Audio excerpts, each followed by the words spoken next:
ओम सारे बाण भाइयों ने प्रेम भरा राधे राधे। प्रेत योनि दिलाने वाले निंदित कर्म तथा प्रेत योनि न कराने वाले श्रेष्ठ कर्म। श्री गरुड़ ने कहा, हे प्रभु, प्रेतों की उत्पत्ति कैसे होती है, वे कैसे चलते हैं, उनका कैसा स्वरूप और कैसा भोजन होता है, वे किस प्रकार प्रसन्न होते हैं और उनका कहाँ निवास होता है। हे देवेश, कृपा करके मेरे इन प्रश्नों का समाधान करें। श्री भगवान ने कहा, हे पक्षीराज, सुनो। जो पूर्व जन्म के कर्मों के अधीन रहकर पाप कर्म में लगे रहते हैं, वे मृत्यु के पश्चात प्रेम योनि में जन्म लेते हैं। जो मनुष्य बावड़ी, कूप, जलाशय, उद्यान, देवालय, प्याऊ, घर, आम आदि फलदार वृक्ष, रसोई घर, पितर के धर्म को बेच देता है, वह पाप का भागी होता है। ऐसा व्यक्ति मरने के बाद प्रलयकाल तक प्रेत योनि में रहता है। कहने का भाव ये है, भाई जो मनुष्य अपने भाई बुजुर्गों की जैसे बाग लगवा रखे, भाई आम के पेड़ हैं, भाई तालाब है, प्याऊ है, भाई उनको बेच दिया किसी दूसरे तक, तो वे पाप के भागी होते हैं। ऐसा व्यक्ति मरने के बाद प्रलय काल तक प्रेत योनि में रहता है। जो लोग लोभवंश होकर गोचरण की भूमि, जो गांव की गामा में तो होती है ना, या गाया की भी भाई जमीन सीमा, गामा में तो ग्राम की सीमा, जलाशय, उपवन और गुफा भाग को जोत लेते हैं, वे प्रेत होते हैं। पापियों की मृत्यु चंडाल, जल सर्पदंश, साप, ब्राह्मण शाप, विद्युत निपात, अग्नि, दंत प्रहार तथा पशु के आक्रमण से होती है। जो लोग फांसी लगाने से, विष द्वारा और शस्त्र से मरते हैं, जो आमरघाती आत्माघाती होते हैं, जिनकी विसूची का मतलब हैजा, जिनकी हैजा आदि रोगों से मृत्यु होती है, जो अक्षय आदि महारोग, पापजन्य रोग और चोर डकैतों के द्वारा मारे जाते हैं, जिनका मरने पर संस्कार नहीं हुआ है, वे विहित आचार से रहित, भाई जो आप वर्षोदिनी का वर्षो उत्सर्ग आदि से रहित और मासिक पिंडदान जिनका लुप्त हो गया है, भाई जिसकी मृत्यु का पता नहीं कहाँ हुई, कब हुई, जैसे ये पड़े रहते हैं भाई स्टेशन पर, भाई कहीं बस स्टैंड के पास, भाई इनके परिवार वाले ने तो पता नहीं इनकी मृत्यु कब हुई, भाई जब ये घर बार छोड़ कर आ रहे हैं। तो ऐसे लोगों की मृत्यु जिनका मासिक पिंडदान लुप्त हो गया है, जिसे मरे हुए प्राणी के लिए त्रिश काष्ठ हविष्य तथा अग्नि शुद्र लाता है, पर्वतों द्वारा दीवार के ढहने से जिनकी मृत्यु हो जाती है, निंदित दोषों से जिनकी मृत्यु होती है, जिनकी मृत्यु भूमि में नहीं होती, जिनकी मृत्यु अंतरिक्ष में होती है, जो भगवान विष्णु का स्मरण न करते हुए मर जाते हैं, जिनकी मृत्यु सूतक और निष्कृष्ट योनियों के संसर्ग में होती है, वे प्रेत योनि में जाते हैं। इसी प्रकार के अन्य कारणों से जो प्राणी दुर्मृत्यु को प्राप्त होते हैं, उनको प्रेत योनि में मरुस्थल प्रदेश में भटकना पड़ता है। हे ताक्ष्य, जो व्यक्ति निर्दोष माता, बहन, पत्नी, पुत्रवधू तथा कन्या का परित्याग करता है, वह निश्चित ही प्रेत होता है। जो भातृद्रोह, भ्रमघाती, गोहंता, मद्यपी, गुरु पत्नी के साथ सहवास करने वाला, श्रवण और रेशम का चोर है, वह प्रेत को प्राप्त होता है। घर में रखी हुई धरोहर का अपहारक, मित्रद्रोही, पर स्त्री, विश्वासघाती एवं क्रूर व्यक्ति अवश्य प्रेत योनि में जन्म लेता है। जो वंश परंपरागत धर्म पथ का परित्याग करके दूसरे धर्म को स्वीकार करने वाला है, विद्या और सदाचार से रहित जो विहीन है, वह भी निसंदेह प्रेत हो जाता है। हे सूरत, इस विषय में एक प्राचीन इतिहास है जो पितामह भीष्म और युधिष्ठिर के संवाद में कहा गया था। मैं उसको तुम्हें सुनाता हूँ, उसे सुन के मनुष्य सुख प्राप्त करता है। युधिष्ठिर ने कहा, हे पितामह, प्राणी किस कर्मफल से प्रेत होता है, उसकी कैसे और किस उपाय से मुक्ति होती है, इस बात को आप मुझे बताने की कृपा करें, जिसको सुन करके मैं पुण्य भ्रमित न हो सकूं। तो भीष्म ने कहा, हे वत्स, मनुष्य को जैसे प्रेत योनि प्राप्त होती है, वह जैसे उस योनि से मुक्त होता है, जैसे वह दुष्टर घोर नरक में जाता है, नरक में जाकर दुख झेल कर प्राणियों को जिसका नाम गुण कीर्तन और श्रवण करने से मुक्ति प्राप्त होती है, वह सब मैं तुम्हें बताता हूँ। पितामह ने कहा, हे पुत्र, ऐसा सुना जाता है कि प्राचीन काल में एक ख्याति लब्ध संत नामक एक सुव्रत तपस्वी ब्राह्मण वन में रहता था। दयावान, योग युक्त, 1.25 अग्निहोत्र उस द्विज श्रेष्ठ का समय सदैव यज्ञ आदि धार्मिक कार्यों में बीतता था। परलोक का भय उसे बहुत था, इसलिए ब्रह्मचर्य, सत्य, सोच का पालन करते हुए और निर्मल चित्त होकर वह तपस्या में संलग्न रहता था। श्रद्धा पूर्वक गुरु के उपदेश, अतिथि पूजन तथा आत्मा तत्व के चिंतन में अनुरक्त वह तपस्वी सांसारिक द्वंद्वों से रहित था। इस संसार को जीतने की इच्छा से योग अभ्यास में सदा अपने को समर्पित रखता था। इस प्रकार का आचरण करते हुए उसे जितेंद्रिया मुमुक्ष ब्राह्मण को वन में ही बहुत से वर्ष बीत गए। एक दिन तपस्वी संत के मन में तीर्थ की इच्छा उत्पन्न हुई। उसने मन में ही यह संकल्प किया कि मैं तीर्थों के पवित्र जल से इस शरीर को पवित्र बनाऊंगा। अनंतर वह स्नान तथा जप, नमस्कार आदि कार्यों को संपन्न करके सूर्य उदय होने पर वह तीर्थ यात्रा पर निकल पड़ा। चलते चलते वह महातपस्वी ब्राह्मण मार्ग भूल गया। भ्रांत मार्ग में चलते हुए उसे अत्यंत भयानक 5 प्रेत दिखाई पड़े। उस निर्जन वन में विकृत शरीर वाले भयंकर प्रेतों को देखकर ब्राह्मण का हृदय कुछ व्यथित हो उठा।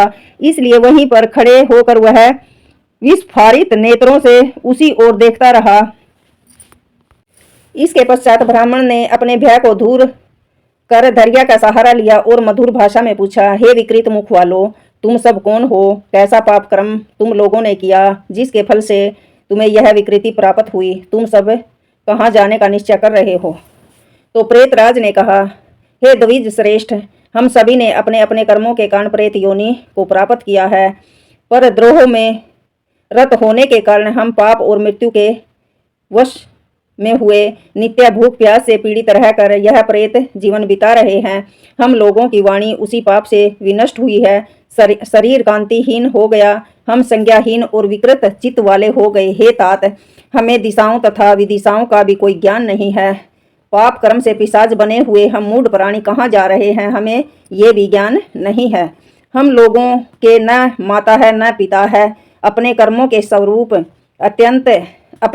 फल स्वरूप अत्यंत दुखदायी यह प्रेत योनि हम सभी को प्राप्त हुई है। हे ब्राह्मण, आपके दर्शन से हम लोग अत्यधिक प्रसन्न हैं, बहुत खुश हैं। आपके मूर्त पर भर रुके। आपसे हमें अपना संपूर्ण वृत्तांत प्रारंभ से कहेंगे।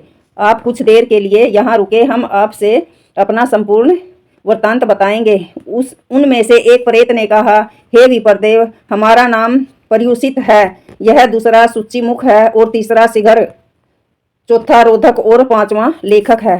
ब्राह्मण ने कहा, हे प्रेत, प्राणी को कर्म के फल के अनुसार प्रेत योनि मिलती है, यह तो ठीक बात है, पर आपने जो नाम तुम बताते हो उसके प्राप्त होने का क्या कारण है? प्रेतराज ने कहा, हे द्विज श्रेष्ठ, मैंने सदैव सुस्वादु भोजन किया, भाई जो मना अच्छा लगा वही भोजन किया और ब्राह्मण को बासी अन्न दिया। इस कारण मेरा नाम पर्युषित बासी हुआ। पर्युषित का मतलब बासी, तो इसलिए मेरा नाम पर्युषित हुआ।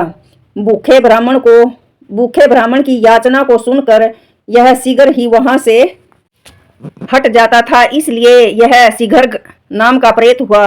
अनादि की आकांक्षा से इतने बहुत से ब्राह्मणों को पीड़ित किया, इस कारण यह सूचिमुख नामक प्रेत हुआ। इसने प्रोष्य वर्ग एवं ब्राह्मणों को दिए बिना अकेले ही मिष्ठान खाया, इसलिए इसको रोधक कहा गया।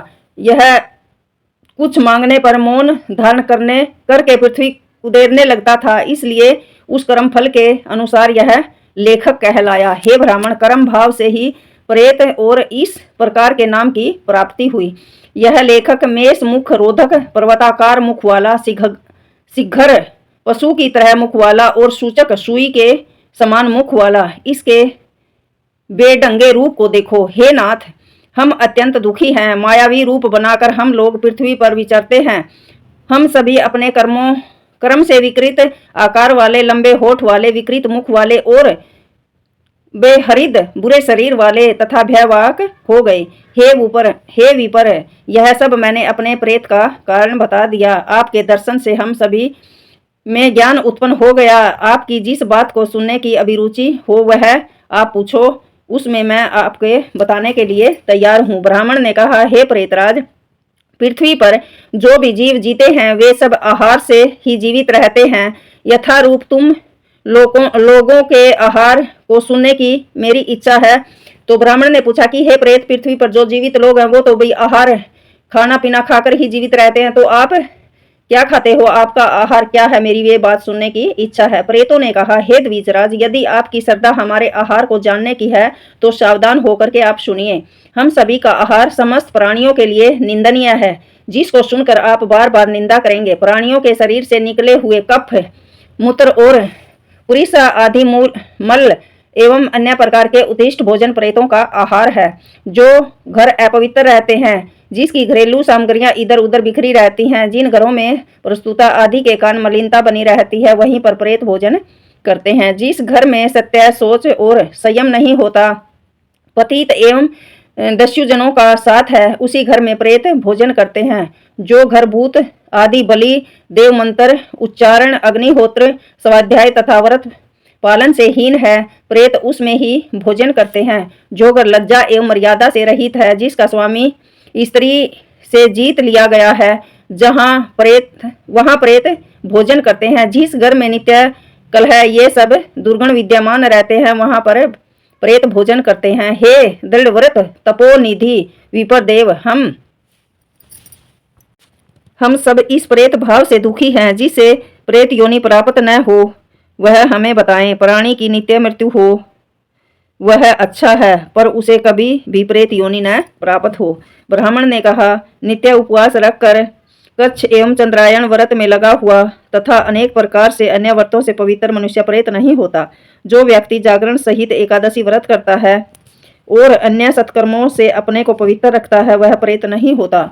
जो प्राणी अश्वमेघ आदि यज्ञों को संपन्न करके नाना प्रकार के दान करता है तथा क्रीड़ा, उद्यान, वापी एवं जलस्या का निर्माता है, ब्राह्मण की कन्याओं को यथाशक्ति विवाह कराता है, विद्यादान और ऐश्वर्य को शरण देने वाला है, वह प्रेत नहीं होता।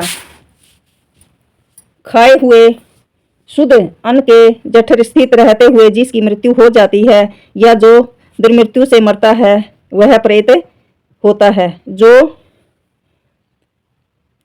अयाज्य का याजक और मद्यपी का साथ करके मदिरा पीने वाले स्त्री का संसर्ग करता है और अज्ञानवश भी मांस खाता है, वह प्रेत होता है। जो देवता, ब्राह्मण और गुरु के धन का अपहारक करते हैं, जो धन लेकर अपनी कन्या देता है, वह प्रेत होता है।